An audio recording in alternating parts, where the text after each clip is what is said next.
selle mängu eel kergeks soosikuks peeti just nimelt või minimaalselt 30 meetri kaugusele või maksimaalselt 30 meetri kaugusele vastase väravast liigutada. Baturind saab rusika vahele. Järve oli Järve.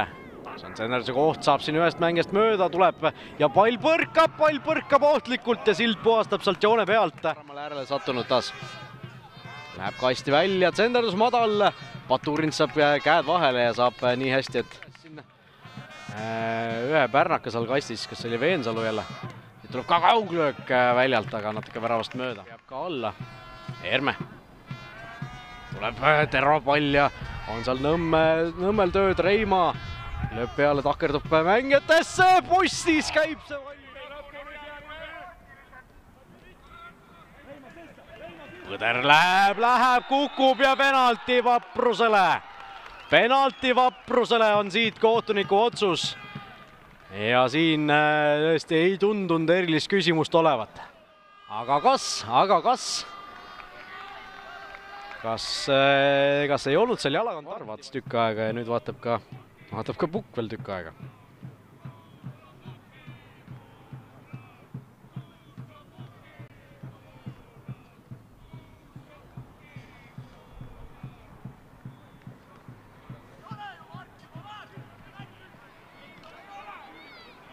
Siin on 3 minutit. 3 minutit on asi juba vaadatud. Nii, Pukk tuleb tagasi. Vile ja näitab, penaltit ei ole. Suureks Harju publiku ja Harju meeskonna. Veensalu, väike üleaste löök ja on endiselt võimalus, aga jõuab sinna kas Kaspar Laur või. Veensalul on nüüd ruumi. Veensalu, kõrge tõste tagumisse posti, pall on lahtine, Kapper. Välja tsenderdab. Õigesse tsooni, saab sealt keegi löögile, saab küll! Sander Kapper, kas toob siin Pärnu Vaprusele kõik 3 punkti? Ai, kui valus see oleks nüüd Harjule siin. Mõne nädala jooksul juba teist korda koduplatsil väga hilisest väravast. Kaotus vastu. Ja jääb pall Harjule, aga Pukil on nüüd vist vile suus.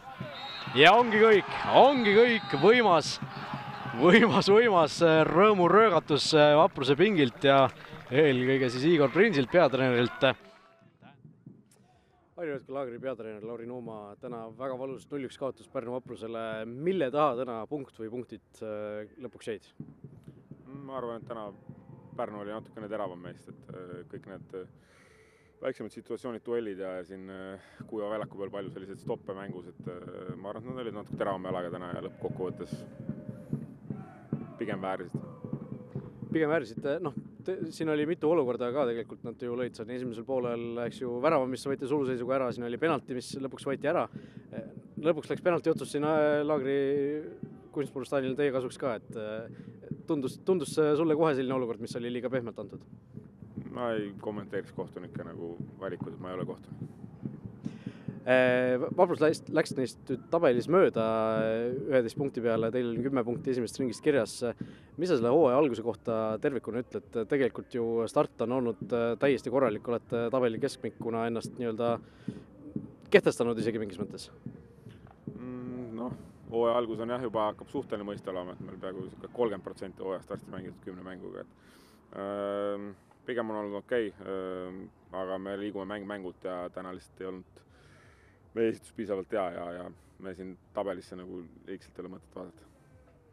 Siin mõned vahetused algkoosseisus ka täna oli lihtsalt rotatsiooni mõttes nädalasisene voor selja taga või lihtsalt proovisite midagi teistmoodi täna? Erinevaid põhjuseid, aga natukene rotatsioon ja natukene teatud, mida mäng vajas ja erinevaid. Olgu nii, aitäh sulle ja edu järgmiseks mängudeks. Nii ja meie juurde peagi jõuab ka tänane Pärnu Vapruse vapper kangelane Sander Kapper. Palju õnne, võiduvärav sulle, võidupunktid Pärnu Vaprusele. Räägi kõigepealt oma see võiduvärava olukord lahti. Mida sa selles olukorras nägid, tundsid, kuidas see löök niimoodi sündis? tahaks esmalt seda öelda, et võistkonna pingutus täna oli väga tugev.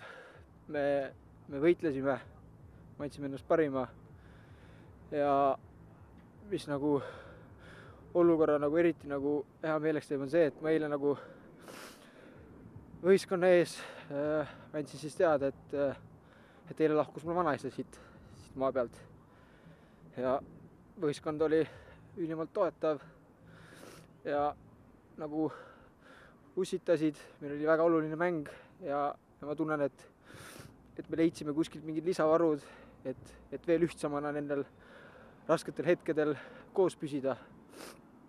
Tahaks tänada võistkonna selle eest, tahaks tänada treenerit, et ta usaldas mind, et sain mängida ja täna mingil määral olulist rolli mängida värava näol. Mis puudutab väravat, tänu treenerit, tänu võistkonnakaaslastele see enesekindlus, mida me proovime üksteisesse süstida läbi treeningute, mis ma ka eelnevas intervjuus rääkisin, meil on vaja tööd teha. Proovisime 2 päeva jooksul nii palju asju paika saada kui võimalik. Meil on kindlasti väga palju arenemisruumi veel, aga rasketel hetkedel näeb siis, milles keegi tehtud on ja ma arvan, me tulime selle survega ja selle pingega mingil määral hästi toime täna. No ilmselgelt väga emotsionaalne hetk, minu kaastunne sulle ka, tõesti seal värava hetkel tundus, et natuke lisa sellist emotsiooni tuli sinust endast ka välja kogu võistkonnast, on ju? Täpselt, nad kõik tulidki, kui me kõik jooksime selle fänni juurde, kõik ütlesidki, et näe, Sander, mõned asjad on lihtsalt loodud selleks, et peabki nii minema. Ja ega mul neid väravaid liiga palju siin liigas ei ole, aga see värav läheb kindlasti mu vanaisale. Mängust tervikuna ka natukene päris selline võrdne pusimine oli mingis mõttes, teil oli natuke olite pidevalt selle väraval lähemal, tundus sulle ka, et saite vääritud võidu täna, nagu Lauri Nuuma just ütles? No vääritud, seda on ilmselgelt jah, väärisime, sest meil on 1 värav, vastastel on 0, aga lõpuks nagu Harju on näitanud head minekut. Harju on väga südikas võistkond ja ma julgen väita, et mitte ühelgi satsil siin ei ole lihtne ja mitte ükski sats ei tule siia lükkama. Et siin ongi väga, kus ma ütlen, detailsed otsused määravad, et kui hästi mingi mängija suudab mingi hetke tekitada või kiiresti löögile minna, sest siin on tõesti raske ja müts maa Harju ees, et nad on toonud liigasse niisugust teistsugust jalgpalli. No siit edasi on ju hea minna, võidu pealt on alati edasi hea minna, et kuidas nüüd, mis sellest mängust üldse kaasa võtta, ongi see võitlus ja tahe? Pigem võitlust ja tahet, ma ütlen, et meil on igas mängus olnud ja seda meil on, mina olen nüüd Pärnus 3. aastat, et see on alati niisugune Pärnu identiteet on, et võidelda tuleb, sul ei ole muud varianti kui võidelda. Nüüd ongi see, et kuidas me suudame lisada kihti enda mängu, et muutuda järjest stabiilsemaks võistkonnaks. Ja see stabiilsus tulebki läbi selle, et see teatud olukorras, näiteks kui me juhime 1-0, et me võib-olla ei lange koha alla, et me proovime üleval mingit väikset survet tekitada. Kui meil ongi juht sees, me juhime 1-0, me suudame kannatlikuks jääda, palli kõigutada, et see ongi see, mis teeb sinust nagu parema võistkonna ja sellepärast ütlekski, et need tippvõistkonnad, nad suudavad mingil määral külma pead säilitada rasketes olukordades ja seda me ka proovime nüüd lihvida ja parandada enda mängus. Aitäh sulle kaastunne veel kord, Sander. Aitäh.